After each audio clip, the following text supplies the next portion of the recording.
Il existe des noms qu'on ne devrait jamais prononcer à haute voix. Des noms qui ne sont pas de l'histoire, mais des avertissements. Et pourtant, de temps à autre, l'un de ces noms échappe aux mailles du filet, comme un murmure venant d'une pièce verrouillée dont vous ignoriez l'existence. Ce soir, vous en entendrez un. Et une fois entendu, vous ne pourrez jamais l'oublier. Étienne Dubois, 8 ans, le garçon que la science ne pouvait expliquer. Un enfant qui, à l'été 1872, déclencha une série d'événements si discrets, si délibérés et si indiciblement calculés que pendant plus d'un siècle, les archives furent scellées. Et la ville de Varennes fit comme s'il n'avait jamais existé. Mais la vérité est la suivante. Ce qui s'est passé à Varennes n'était pas seulement une tragédie. C'était une étude de cas sur quelque chose de bien plus ancien que la médecine, bien plus ancien que la psychologie, un schéma qui est apparu à travers les siècles, les continents et les cultures. Une présence capable d'habiter une forme humaine, sans porter en elle quoi que ce soit d'humain. Étienne Dubois n'a pas perdu son innocence. Il est né sans elle. Et je vous le dis maintenant, plus nous avancerons sur ce chemin, plus vous sentirez quelque chose vous observer depuis l'ombre des mots. Car l'histoire d'Étienne n'est pas enfermée en 1872. Elle n'est pas prisonnière des registres jaunis de Varennes ou des pages fragiles des carnets du docteur Julien Laurent. C'est une histoire qui se répète. Commençons au moment où le premier voile s'est déchiré. Le jour où un garçon aux yeux bleu pâle descendit d'une charrette pour arriver à la ferme des Dubois, la guerre franco-prussienne s'était terminée un an plus tôt. La région était divisée, partagée entre loyauté moitié vivante, moitié morte. La plupart des familles avaient perdu quelqu'un, et dans ces ruines, les orphelins dérivaient comme des cendres portées par le vent. Étienne était l'un d'eux. Son père mort dans un camp de prisonniers, sa mère emportée par la tuberculose. Il fut envoyé vivre chez un oncle et une tante sans enfant, et peut-être sans chaleur à offrir. Marianne, sa tante, veillait à ce que ses cheveux soient courts, son visage propre, sa chemise bien rentrée. Un parfait petit aide-fermier. Étienne ne parlait jamais des mois suivant la mort de sa mère. Il ne demandait jamais de jouets, ne riait jamais. Si vous lui posiez une question, il répondait par « oui, madame » ou « non, monsieur », d'une voix assez calme pour mettre les adultes mal à l'aise sans qu'ils sachent pourquoi. Le docteur Julien Laurent, le seul médecin formé dans 3 cantons, rencontra Étienne cet été-là. Laurent avait soigné des hommes dont les yeux s'étaient vidés après avoir tué à la guerre, mais il n'avait jamais vu ce regard chez un enfant auparavant. Le regard d'Étienne n'était ni craintif, ni timide. Il était calculateur, comme si c'était vous, le patient, et lui, le médecin. Ce qui suivit fut 6 mois d'accident. Le genre d'accident qui s'accumule en statistiques, pas en schéma, à moins d'être prêt à regarder de près. D'abord, Claire Martin, 5 ans, retrouvée face contre terre dans 50 100 mètres d'eau d'un ruisseau. Étienne découvrit son corps. Son récit était trop précis, sa mémoire trop photographique pour un garçon soi-disant en état de choc. Quelques semaines plus tard, Pierre Garnier, un bûcheron à la retraite, tomba de la falaise du Diable, un homme qui escaladait ces rochers depuis des années sans jamais glisser. Étienne le trouva aussi. Des abeilles mortes s'amassaient en nombre anormal au pied de la falaise, les ruches intactes au-dessus. Puis Louis Bernard, porté disparu pendant 4 jours, retrouvé dans un puits abandonné si parfaitement dissimulé par des bûches et des broussailles qu'on ne pouvait le trouver sans déjà savoir qu'il était là. Cette fois, Étienne ne se contenta pas de trouver le corps. Il le trouva alors que le garçon était encore à peine vivant. Il le regarda mourir, les yeux fixes, les lèvres remuant dans ce que les gens prirent pour une prière, bien que le docteur Laurent nota que ce n'en était pas une. Laurent commença à tenir des carnets, discrètement, en privé. Il écrivait ce que les autres n'osaient dire à voix haute. Le garçon était au centre de chaque malheur. Le garçon était toujours serviable, toujours poli, toujours plausible. Et pourtant, ses yeux ne changeaient jamais. À la fin de l'automne, les morts de bétail augmentèrent. Des poules au cou proprement brisé, des veaux étranglés par des cordes que personne ne se souvenait d'avoir nouées. Les salutations polies d'Étienne aux voisins le matin, avant que les corps ne soient découverts. Laurent soupçonnait, mais ne pouvait prouver, jusqu'à une conversation fin octobre. « Et comment savez-vous » demanda Étienne nonchalamment. « Si quelqu'un est vraiment mort, parfois, ils ont juste l'air de dormir. » Quand Laurent lui donna une réponse délibérément fausse, Étienne se contenta de hocher la tête. Mais Laurent le vit. Le garçon connaissait déjà la vérité. Il ne posait pas la question par curiosité, il confirmait. La première fois que Laurent écrivit ces mots dans son carnet, sa main trembla. Ce garçon mène des expériences. La grotte fut découverte plus tard, un endroit qu'Étienne décrivit comme un lieu où il allait réfléchir. À l'intérieur, Laurent trouva des os d'animaux soigneusement disposés, des outils agricoles rouillés affûtés en instruments chirurgicaux rudimentaires, des dessins, des dizaines de dessins, d'animaux disséqués par étapes, et dans les plus récents, des figures humaines. Claire Martin, Pierre Garnier, Louis Bernard. Les notes à côté n'étaient pas le langage d'un enfant. C'était celui d'un anatomiste. Sujet conscient pendant 10 minutes après l'ablation des yeux. L'exposition accélère la déshydratation. Échec total en moins de 96 heures. Ce fut le moment où Laurent comprit. Étienne Dubois n'était pas... La science ne pouvait l'expliquer. Étienne Dubois était ce que la science n'osait pas expliquer. Le docteur Julien Laurent savait que ce qu'il avait trouvé dans cette grotte pouvait le détruire s'il en parlait à voix haute. Car il ne s'agissait pas seulement d'un enfant. C'était un enfant que la communauté avait déjà décidé d'innocenter. Un enfant enveloppé dans l'armure parfaite de la moralité d'une petite ville, de la politesse et de la pitié. Il l'avait vu chez les adultes. La guerre le lui avait appris. Les gens protègent l'idée qu'ils veulent croire. Même lorsque la vérité se tient devant eux dégoulinante de sang, personne à Vaurène ne croirait qu'Étienne Dubois avait planifié 3 morts, encore moins qu'il les avait orchestrées pour les étudier. Et au moment où Laurent l'accuserait sans preuve solide, c'est lui que la ville rejetterait. Il referma l'entrée de la grotte avec des branches et des pierres, la marquant dans son esprit pour pouvoir y revenir sans attirer les soupçons. Il n'emporta aucun dessin, aucun outil rudimentaire. Les prendre aurait été se désigner comme intrus. Et il savait qu'Étienne serait, car voilà une autre chose que Laurent commençait à suspecter. Le garçon l'observait, pas comme un enfant regarde un adulte pour obtenir son approbation. Non, Étienne observait comme s'il évaluait un adversaire. La politesse s'était légèrement transformée en autre chose,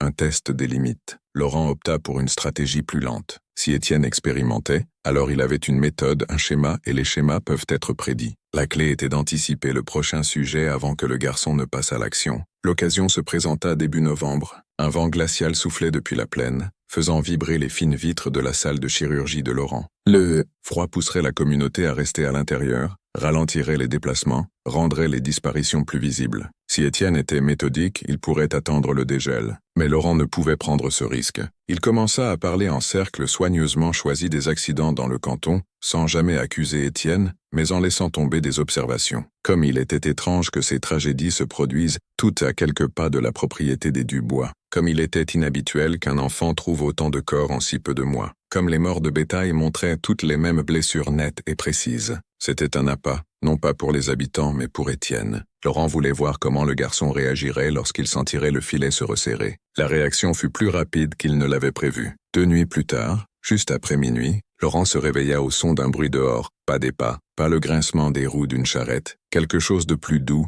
un déplacement de poids sur les planches de la véranda. Il se leva sans allumer de lampe et s'approcha de la fenêtre de devant. Là, dans le clair de lune argentée, se tenait Étienne Dubois, pieds nus dans le froid, immobile. Laurent ne bougea pas, Étienne non plus. Les yeux bleu pâle du garçon étaient fixés sur la vitre sombre, où il devait savoir que Laurent se tenait. Ils se regardèrent pendant ce qui sembla 1 heure, jusqu'à ce qu'Étienne se retourne enfin, descende de la véranda et disparaisse dans la ligne noire des arbres, sans un bruit. Ce n'était pas une visite, c'était un message. Laurent dormit peu après cela. Il commença à porter un pistolet sous son manteau, chose qu'il n'avait pas faite depuis la guerre. Mais la structure de pouvoir de Vaurène allait rendre la situation bien plus dangereuse. Lorsqu'il alla enfin voir le magistrat du canton, André Lefebvre, pour exprimer ses préoccupations en termes voilés, Lefebvre l'interrompit presque immédiatement. « Vous êtes médecin, Laurent, pas gendarme. Ce canton n'a pas besoin de rumeurs sur un garçon en deuil. » Laurent insista, faisant allusion à des preuves qu'il ne pouvait encore montrer. C'est alors que Lefebvre se pencha en avant, la voix basse. « Vous ne savez pas de qui vous parlez. Les terres des Dubois jouxtent les miennes, et la banque est à 2 doigts de les saisir. L'oncle de ce garçon est endetté jusqu'au cou.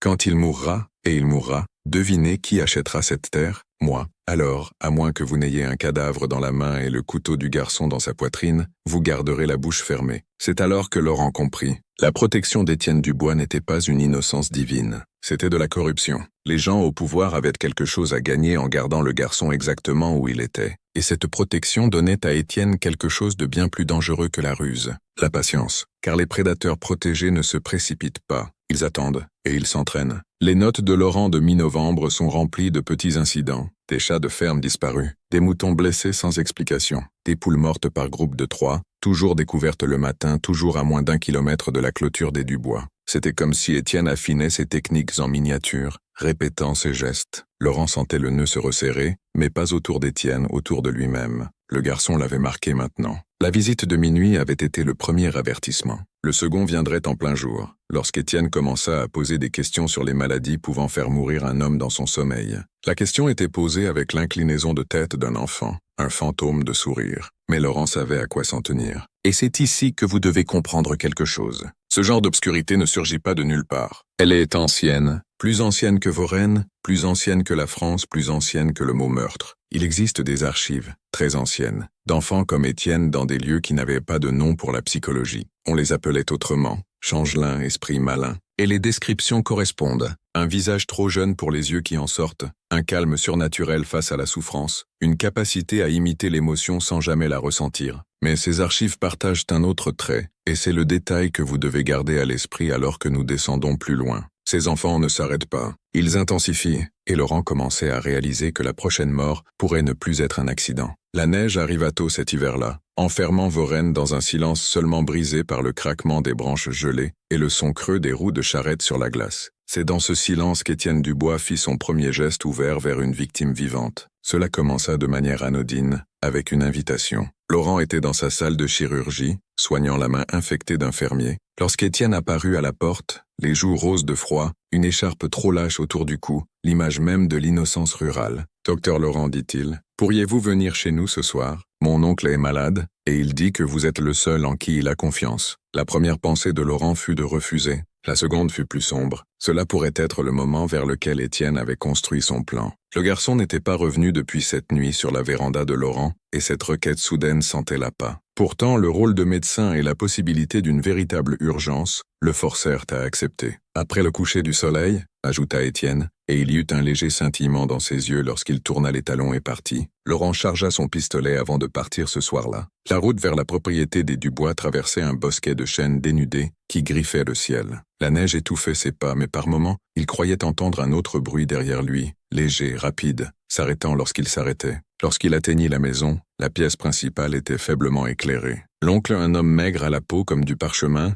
était allongé dans son lit, respirant faiblement. Laurent l'examina rapidement. Les symptômes étaient clairs. Empoisonnement aigu, probablement à l'arsenic, administré en petites doses sur plusieurs jours. Et c'est là que le piège se referma, car Laurent réalisa que le garçon avait orchestré toute la scène. La maladie de l'oncle n'était pas seulement un crime, c'était une performance pour lui. Depuis la porte de la cuisine, Étienne observait. Il ne clignait pas des yeux, il ne bougeait pas. Et lorsque Laurent croisa son regard, les lèvres du garçon bougèrent légèrement. 3 mots. Pouvez-vous le prouver? C'était un défi mais aussi une menace. Laurent pouvait l'accuser mais sans preuve matérielle, le magistrat et la ville enterreraient l'affaire. L'oncle mourrait, la propriété passerait à Lefebvre, et le nom de Laurent serait terni comme celui d'un homme qui persécutait un enfant. Mais Laurent vit autre chose à ce moment-là. Étienne intensifiait. Ce n'était plus une question d'expérimentation, c'était une question de contrôle. Il voulait que Laurent sache qu'il était intouchable. Cette nuit-là, Laurent fit son choix. Il n'irait pas voir les autorités. Pas encore. Au lieu de cela, il commença à tenir un carnet secret, détaillant chaque incident, chaque conversation, chaque schéma. Il savait que les prédateurs comme Étienne finissaient par aller trop loin.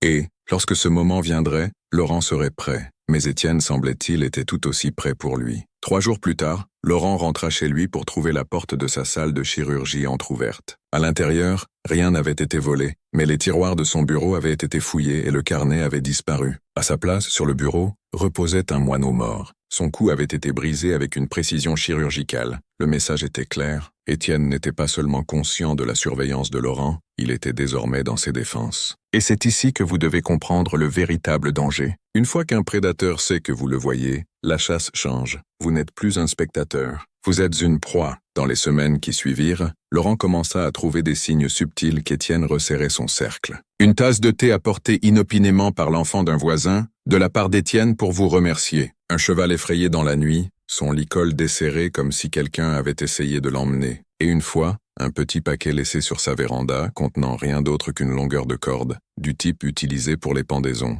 Le garçon apprenait à effrayer sans toucher, à contrôler sans parler et pour la première fois depuis la guerre, Laurent commença à douter s'il survivrait à l'hiver. Car des prédateurs comme Étienne n'ont pas besoin de vous tuer pour vous détruire. Ils peuvent vous défaire pièce par pièce. Le tournant arriva lors du rassemblement du Nouvel An à Vaurenne. Une rare occasion où toute la ville se pressait dans la salle paroissiale, les lanternes suspendues aux chevrons, l'odeur de jambon rôti et de cidre emplissant l'air. Pour Laurent, ce devait être une brève apparition, montrer son visage, serrer quelques mains et s'éclipser avant que les engelures à sa jambe gauche ne commencent à le faire souffrir. Mais Étienne était déjà là lorsqu'il arriva, posté près de l'entrée comme un hôte, vêtu d'un manteau de laine impeccable, bien trop raffiné pour un orphelin de ferme. « Docteur, dit Étienne d'un ton enjoué, comme s'ils étaient de vieux amis. Vous resterez, n'est-ce pas? Nous espérions tous entendre vos histoires de la guerre. » Laurent sentit le poids subtil de ces mots. Pas une requête, un ordre. et il voyait dans les yeux du garçon que quelque chose avait été mis en mouvement. Une demi-heure plus tard, le piège fut déclenché. Le révérend Dupont tapa sur son verre pour attirer l'attention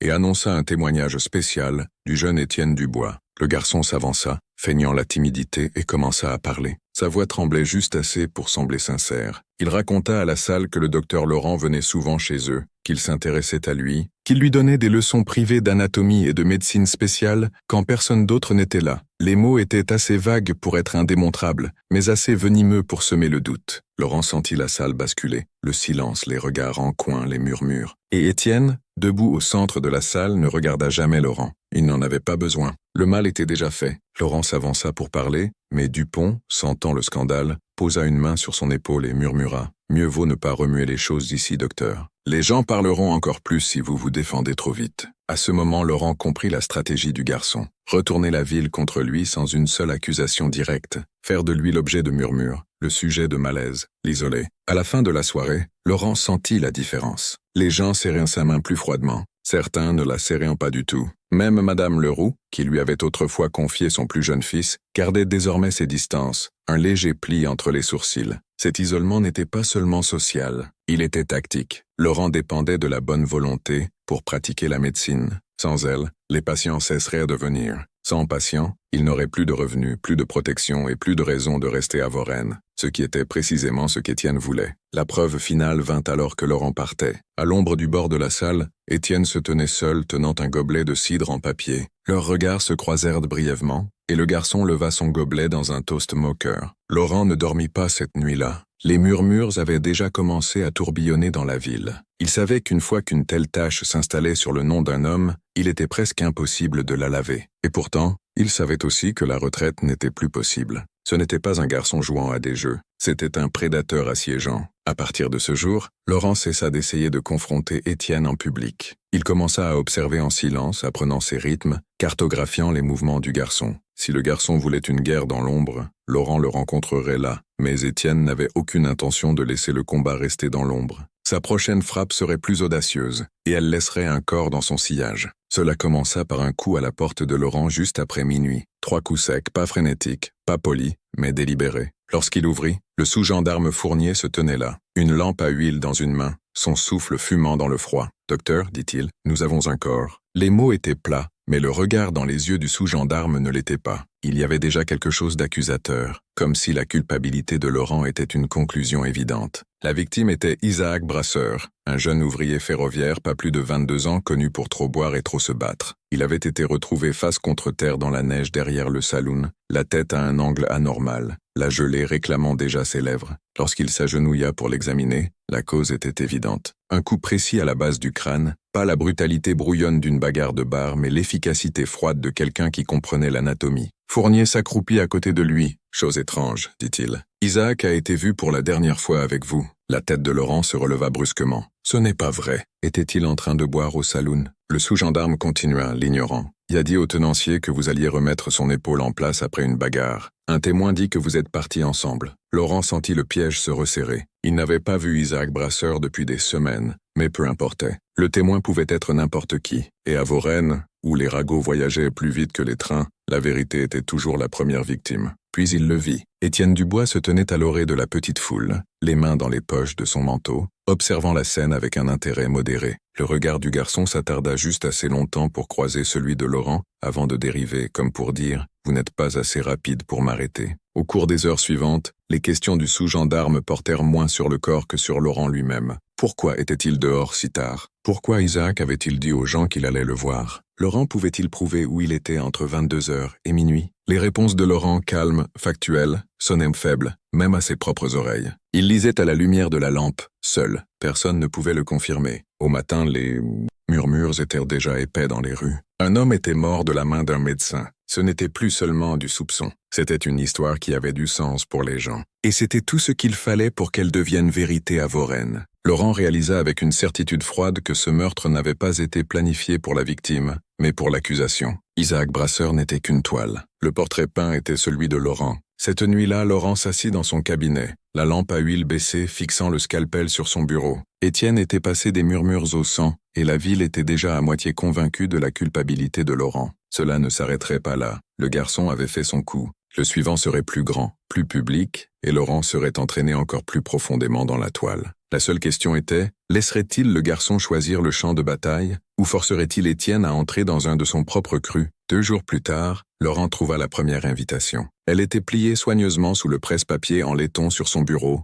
une feuille de papier crème, du type utilisé par les maisons plus aisées de Vaurenne. Pas d'enveloppe, pas de signature, juste une courte ligne écrite à la main. Vous voudrez être à la maison Martel avant que l'horloge ne sonne 9 heures. Apportez vos instruments. Laurent tint le papier entre ses doigts, sentant les légères indentations des traits de plume. L'écriture était soignée mais pas adulte, les boucles trop serrées, l'espacement légèrement inégal. Il sut immédiatement de qui elle venait. La maison Martel était l'établissement d'hébergement le plus grandiose de la ville. Un grand bâtiment en briques où séjournaient les voyageurs de commerce et les petits investisseurs ferroviaires de passage. Laurent n'avait aucune raison d'y être, mais la note était un appât, et il savait qu'il ne fallait pas ignorer un appât d'Étienne Dubois. Lorsqu'il arriva, une légère neige tombait, étouffant les bruits de la rue. L'aubergiste l'accueillit à la porte, visiblement secoué. « Docteur Laurent, Dieu merci, vous êtes là », murmura-t-il en désignant l'escalier. Au 2e étage, dans l'une des chambres d'hôtes, un homme était allongé sur le lit, pâle et trempé de sueur. Sa respiration était saccadée. Les yeux exercés de Laurent repérèrent immédiatement les signes. Gonflement de la gorge, pupilles contractées, une légère odeur d'amandes amères, empoisonnement. Mais ce n'était pas seulement une urgence médicale, c'était une mise en scène.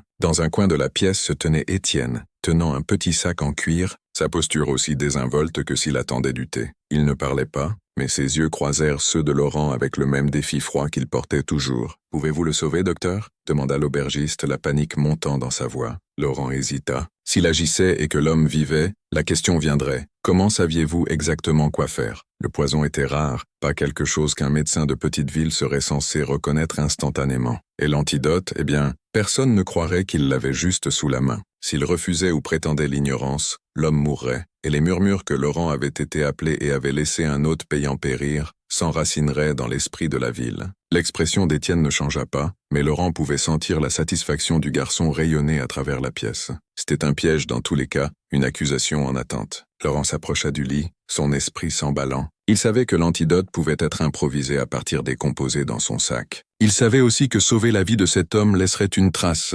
qu'Étienne tordrait volontiers en quelque chose de compromettant. Il s'agenouilla, déboucha une fiole et commença à travailler rapidement, l'aubergiste planant derrière lui. La respiration de l'homme ralentit, se stabilisa. En quelques minutes, il toussait faiblement, sa vie ramenait du bord. Le soulagement dans la pièce fut immédiat, sauf de la part d'Étienne. Le garçon se contenta de hocher la tête, comme s'il cochait un point sur une liste, puis glissa silencieusement dans le couloir. Laurent savait ce que ce hochement signifiait. Il ne s'agissait pas de l'homme dans le lit, il s'agissait du récit. Et maintenant, grâce à Étienne, un nouveau récit prenait forme à Vaurenne. Le docteur Laurent pouvait sauver les empoisonnés parce que, peut-être, c'était lui qui les empoisonnait en premier lieu. Le coup suivant à la porte de Laurent ne viendrait pas des reconnaissants. Il viendrait des suspicieux. Cela commença par un murmure, un étrange petit fil de ragot qui se tissa dans les conversations à l'épicerie, au bureau de poste, dans la file pour le pain du dimanche. « C'est curieux, non ?» dit Madame Brunet, la femme du boucher, à l'épicier un matin. Chaque fois que quelqu'un tombe malade, le docteur Laurent est déjà là, comme s'il attendait. À la fin de la semaine, ce n'était plus seulement curieux, c'était surnaturel. 3 jours après l'incident de la maison Martel, un cheminot s'effondra sur le quai de la gare de Vaurenne, crachant du sang. Laurent arriva en quelques minutes, bien trop vite pour un homme qui aurait dû être dans son cabinet de l'autre côté de la ville. Il sauva la vie du cheminot, mais les spectateurs ne manquèrent pas le détail qu'Étienne Dubois était assis sur un banc à proximité, balançant les jambes avec nonchalance, les yeux fixés sur l'homme avant qu'il ne tombe. Le cas suivant fut un ouvrier agricole dans les cours à bétail, retrouvé convulsant dans la poussière, les lèvres devenant bleues. Encore une fois, Laurent apparut avec une rapidité déconcertante. Encore une fois, la victime survécut. Encore une fois, Étienne était vu rôdant en périphérie. Peu importait que Laurent n'ait fait que guérir. Le schéma était désormais visible pour ceux qui voulaient le voir. À la mi-février, les murmures avaient des dents. Il ne concernait en plus son talent, mais son savoir. Les cheminots commencèrent à l'appeler l'envoyé de la faucheuse. D'autres allaient plus loin,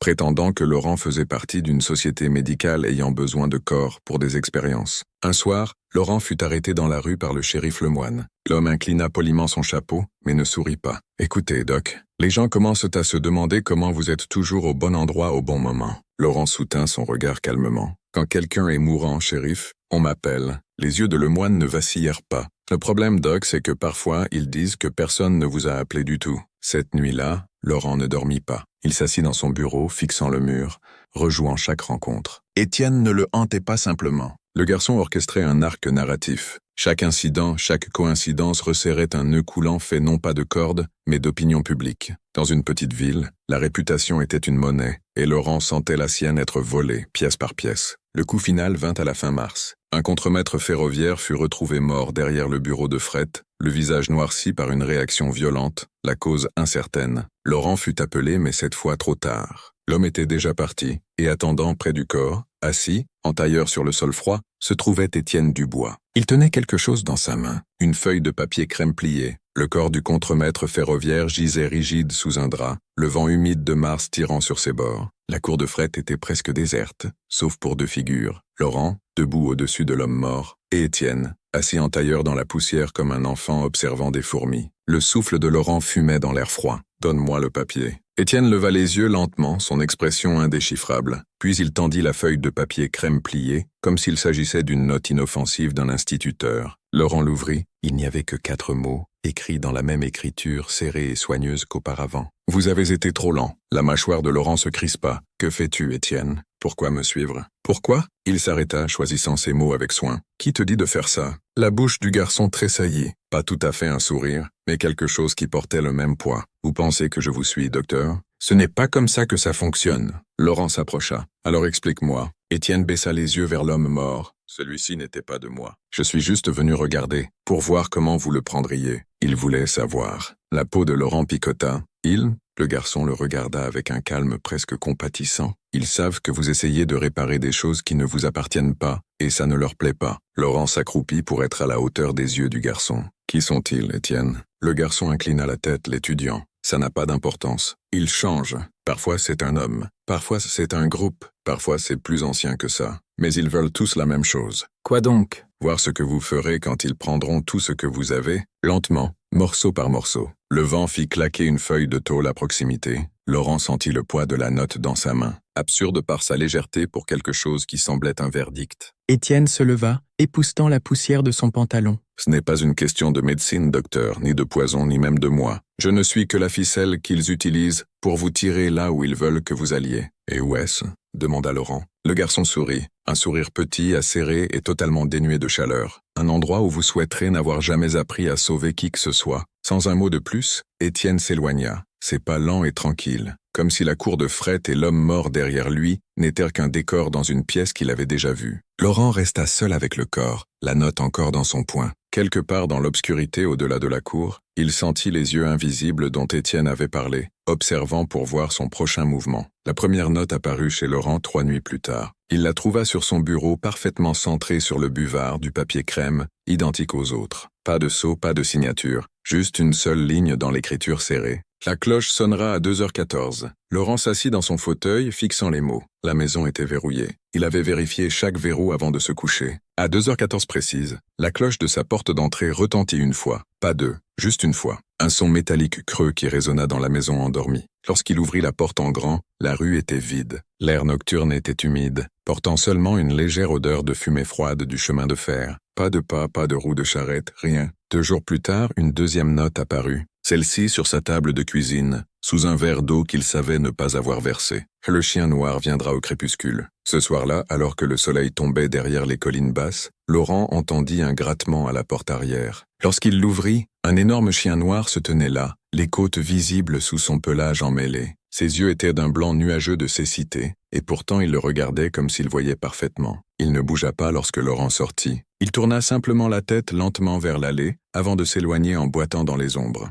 La 3e note vint 1 semaine plus tard. Elle posera des questions sur l'enfant. Cette nuit-là, Madame Brunet, la femme du boucher, l'arrêta dans la rue principale. « Docteur » dit-elle, jetant un regard nerveux par-dessus son épaule. « Avez-vous entendu parler d'un garçon pâle comme de la craie qui demande après vous ? Il dit qu'il est votre assistant. » Le sang de Laurent se glaça. La 4e note fut celle qui le brisa vraiment. Il la trouva sur son oreiller en rentrant chez lui après avoir vu un patient. « Nous pouvons atteindre votre sœur aussi. » C'était la première fois qu'il mentionnait quelqu'un hors de son cercle. Sa sœur Marguerite vivait à 2 provinces de là, mariée à un instituteur. Elle n'avait rien à voir avec vos reines. Elle n'avait rien à voir avec tout cela. Et pourtant, le message était clair. Les murs entre sa vie professionnelle, sa maison et la sécurité tranquille de sa famille lointaine avaient disparu. Quelque part dans la maison, une planche grinça. Laurent se tourna brusquement, le cœur battant, mais ne vit rien. Le couloir s'étendait dans l'obscurité. Le lendemain matin, il y avait une autre note, glissée sous sa tasse de café. Vous avez 3 jours. Le train du matin pour Paris sifflait sur le quai, la vapeur s'élevant dans la lumière pâle. Laurent serrait son billet dans une main et son sac médical dans l'autre, scrutant la foule de la gare pour tout signe du garçon. S'il pouvait atteindre Paris, il pourrait envoyer un message à Marguerite, la mettre à l'abri avant qu'il ne puisse l'atteindre. Chaque instinct lui disait de bouger vite, mais les mots de la dernière note, « Vous avez 3 jours », pesaient sur son esprit comme un poids. Il monta sur le quai d'embarquement. « Vous partez quelque part, docteur ?» La voix venait de derrière lui. Laurent se retourna pour voir Étienne appuyé contre un chariot à bagages, la casquette baissée, les mains dans les poches de son manteau. L'expression du garçon était calme, mais ses yeux portaient à quelque chose de plus acéré. Un amusement mêlé d'avertissement. Le pouls de Laurent s'accéléra. « Je n'ai pas le temps pour tes jeux, Étienne. » « Ce n'est pas un jeu. » Le garçon se redressa, marchant vers lui avec des pas lents et délibérés. « Vous pensez que partir la sauvera ? Ça ne marchera pas. » Laurent serra plus fort son billet. « S'ils savent où elle est, je dois y aller. Vous ne ferez qu'accélérer le compte à rebours. » La voix d'Étienne tomba à un murmure, comme on parlerait dans une église ou une chambre de malade. « Une fois que vous partirez, ils sauront que vous l'avez choisi plutôt que le travail. Et alors ils viendront pour elle en premier. » La mâchoire de Laurent se crispa. « Quel travail ?» Étienne inclina la tête, l'étudiant comme s'il pesait si le docteur pouvait supporter la réponse. « Le même travail que vous faites depuis votre arrivée ici. Réparer ce que vous n'êtes pas censé réparer. Ils observent depuis votre premier patient. » Laurent sentit la gare vaciller sous lui. « Si je reste, ils l'atteindront quand même. »« Peut-être, dit Étienne, mais il y a des échanges. Ils préfèrent un bon échange. » Le sifflet retentit, un son long et lugubre. Le train partait. Étienne s'approcha, si près que Laurent pouvait sentir la légère odeur de fer sur son souffle. « Restez, docteur. Gardez vos mains dans le travail. Gardez les yeux ouverts. Comme ça, vous pourriez lui acheter plus de temps. » Le garçon se tourna et marcha vers l'extrémité du quai, disparaissant dans la vapeur flottante. Laurent resta figé alors que le train s'éloignait, son billet froissé dans son poing. Il ne se souvenait pas d'avoir fait le choix, mais d'une manière ou d'une autre, il ne montait plus à bord. Il restait, et au fond de lui, il savait qu'Étienne avait raison. Partir aurait été le premier mouvement dans un jeu qu'il ne comprenait pas encore. Un jeu qui pourrait coûter la vie de sa sœur avant qu'il ne l'atteigne. La première instruction vint le lendemain matin. La note était sur sa table de cuisine, soigneusement pliée en 2 sans enveloppe. L'écriture était la même, petite, serrée, parfaitement centrée sur la page. Au crépuscule, prenez le bocal dans la cave de l'ancienne apothicairerie. Ne regardez pas à l'intérieur. Laurent resta longtemps à fixer le papier. L'ancienne apothicairerie était condamnée depuis des années, depuis la mort du propriétaire en 1864. Sa cave, il le savait, était verrouillée. Et pourtant, lorsqu'il y alla au crépuscule, contre son meilleur jugement, le cadenas avait disparu. Les portes en bois s'ouvrirent sans effort. L'air à l'intérieur était épais et vicié, portant une légère douceur d'herbe gâtée. Les étagères pliaient sous le poids des bocaux et des bouteilles, leurs étiquettes jaunies et recroquevillées. Dans le coin le plus éloigné, sur l'étagère la plus basse, se trouvait un seul bocal en verre, assez grand pour contenir une miche de pain. Il était enveloppé de papier brun et scellé avec de la ficelle. Les doigts de Laurent planèrent au-dessus. La curiosité le rongeait. Qu'est-ce qui pouvait bien être à l'intérieur? Mais les mots de la note résonnaient dans son esprit. Ne regardez pas à l'intérieur. Il ramena le bocal chez lui. Au matin, il avait disparu. Il l'avait posé sur son bureau avant de se coucher, mais lorsqu'il se réveilla, le bureau était vide, et une autre note était à sa place. « Vous avez bien fait. Ce soir, vous coudrez la bouche du patient fiévreux au numéro 6 de la rue de l'Eau. Ne lui parlez pas. » L'estomac de Laurent se noua. Coudre une bouche. Aucun médecin ne ferait une telle chose. Mais cette nuit-là, le patient au numéro 6, un ouvrier ferroviaire brûlant de fièvre, était assis droit dans son lit, les yeux fixés sur la porte lorsque Laurent entra. Les lèvres de l'homme tremblaient, comme s'il formait des mots, mais Laurent, avec une froideur qu'il ne reconnaissait pas en lui-même, enfila son aiguille et commença. L'homme ne se débattit pas. Il se contenta de regarder sans cligner des yeux, jusqu'à ce que le dernier point soit noué. Lorsqu'il rentra chez lui, une autre note l'attendait. Cela la gardera en sécurité pour l'instant. Les instructions de la nuit suivante étaient pires. À la fin de la semaine, le schéma était devenu écœurant de familiarité. Chaque matin, Laurent se réveillait pour trouver une nouvelle note sur sa table de cuisine, sans jamais entendre la porte, sans jamais apercevoir une ombre à la fenêtre. Les instructions étaient toujours précises, toujours chronométrées, et toujours empreintes d'une logique qui lui échappait. À l'aube, enterrer la mèche de cheveux dans la tombe de la fille du meunier. À minuit, tracer la marque sous le comptoir du boulanger. À 3 heures du matin, couper les boutons de la veste de l'homme noyé à l'infirmerie. Rien de tout cela n'avait de sens médical, et pourtant, chaque fois qu'il obéissait, une autre note arrivait. Elle est toujours en sécurité, mais la 8e instruction brisa quelque chose en lui. Au crépuscule, l'enfant au 14 de la rue des Érables attendra. Emmenez-le à la rivière. Ne le ramenez pas. Laurent fixa les mots jusqu'à ce que sa vision se brouille. L'enfant au 14 de la rue des Érables. Il savait de qui il s'agissait. Samuel criait, un garçon d'environ 7 ans au visage pâle et à la toux qui secouait ses poumons. Laurent l'avait soigné quelques semaines plus tôt. Il plia la note lentement, délibérément, comme si, en le faisant assez soigneusement, les mots pourraient changer. Mais ils ne changèrent pas. Au crépuscule, Laurent se tenait sur les marches de la maison des Criers. La mère de Samuel l'accueillit avec une gratitude fatiguée, pensant qu'il venait vérifier les poumons du garçon. « Peut-il marcher » demanda Laurent. Sa voix semblait distante, même à ses propres oreilles. « Un peu, mais pas loin », répondit-elle. Elle appela Samuel depuis son lit, et le garçon traîna les pieds jusqu'à la porte dans sa chemise de nuit, levant les yeux vers Laurent avec une confiance qui frappait comme un couteau. La marche jusqu'à la rivière sembla plus longue que toutes celles que Laurent avait prises. La petite main du garçon était chaude dans la sienne, et l'air était immobile, comme si la ville elle-même retenait son souffle. Ils atteignirent la berge juste au moment où le soleil plongeait, teintant l'eau de nuances de sang et d'or. Samuel leva les yeux vers lui. « Est-il temps de rentrer ?» Les mains de Laurent tremblaient. Il ne pouvait ni bouger ni parler. Dans le silence, il le sentit. La sensation d'être observé depuis l'autre côté de l'eau. Et puis de l'autre rive, une silhouette apparut. C'était Étienne. Le garçon leva une main et pointa la rivière. Pas un mot, juste ce geste. Le souffle de Laurent se bloqua. C'était le choix. C'était le prix qu'ils avaient tourné autour depuis le début. Laurent resta figé, la petite main du garçon toujours dans la sienne. La rivière murmurait en contrebas, portant l'odeur légère de pourriture des roseaux. De l'autre côté de la rive, la silhouette d'Étienne ne vacillait pas. Cette immobilité était pire que la rage. C'était la posture de quelqu'un certain d'obtenir ce qu'il voulait. « Pourquoi » cria enfin Laurent à travers l'eau. Sa voix se brisa. Étienne inclina la tête, comme s'il écoutait une voix que lui seul pouvait entendre. Puis, sans élever la voix, il répondit, et d'une manière ou d'une autre, les mots portèrent clairement à travers la distance. Parce que la rivière se souvient, et elle se noie pouce par pouce. Cela n'avait aucun sens, pas avant que Laurent n'entende le cri. Il venait de loin, faible et désespéré, mais immistakable. Sa sœur. Le corps de Laurent bougea avant que son esprit ne rattrape. Il pivota depuis la berge et courut, traînant Samuel derrière lui. Ses poumons brûlaient, mais le son le portait, chaque cri tranchant la nuit comme une lame. Lorsqu'il fit irruption dans la maison, la lanterne de la cuisine oscillait sauvagement sur son crochet. Sa sœur gisait sur le sol, les yeux grands ouverts, haletant comme si une main invisible appuyait sur sa poitrine. À côté d'elle, une note pliée reposait sur les planches. Il la saisit. L'écriture était la même. Vous avez refusé. Elle paiera jusqu'à ce que la dette soit équilibrée. Samuel, toujours accroché à la main de Laurent, passa son regard de lui à sa sœur avec une confusion terrifiée. « Que se passe-t-il » murmura-t-il. Laurent s'agenouilla à côté de sa sœur, pressant son oreille contre sa poitrine. Son cœur battait de manière erratique, comme un oiseau pris au piège. Pas de blessure, pas de lésion visible, mais sa peau était froide, comme si elle avait été dans une eau glacée pendant des heures. Samuel recula vers la porte. « Je ne devrais pas être ici », dit-il doucement. Et quand Laurent se tourna pour répondre, le garçon avait déjà disparu. La porte d'entrée pendait ouverte, l'air nocturne s'infiltrant. Les mains de Laurent tremblaient, alors qu'il regardait sa sœur. Le message était clair maintenant. Chaque choix serait répondu,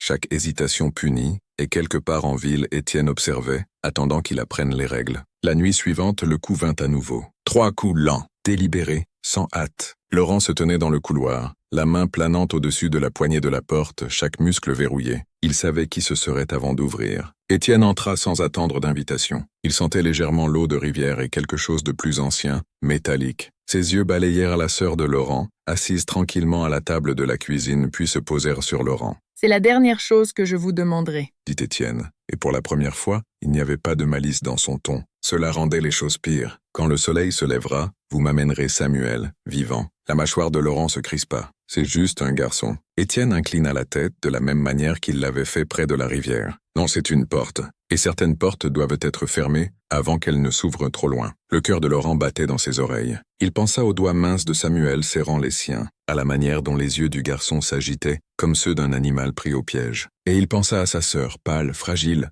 tremblant encore des mains invisibles qu'il avait maintenues sous l'eau. « Si je refuse ?» demanda Laurent. Étienne ne répondit pas. Au lieu de cela, Il marcha jusqu'à la fenêtre de la cuisine et pointa vers la ligne sombre de la rivière au loin. L'eau bougeait de manière anormale, plus vite que le courant ne le permettait, ondulant comme si quelque chose s'élevait en dessous. Laurent comprit. Son refus ne prendrait pas seulement sa sœur cette fois. La rivière voulait plus. Quand Étienne partit, la maison sembla rétrécir, l'air s'épaississant sous le poids du choix. Laurent resta assis dans le noir jusqu'à ce que l'aube commence à saigner à l'horizon. Au moment où la lumière toucha les fenêtres, il se leva, prit son manteau au mur et sortit. Ses bottes s'enfonçaient dans la terre humide alors qu'il marchait vers la maison de Samuel. Et pour la première fois, Laurent sentit avec certitude que, quelle que soit la décision qu'il prendrait aujourd'hui, obéir ou défier, il n'y aurait pas de retour en arrière.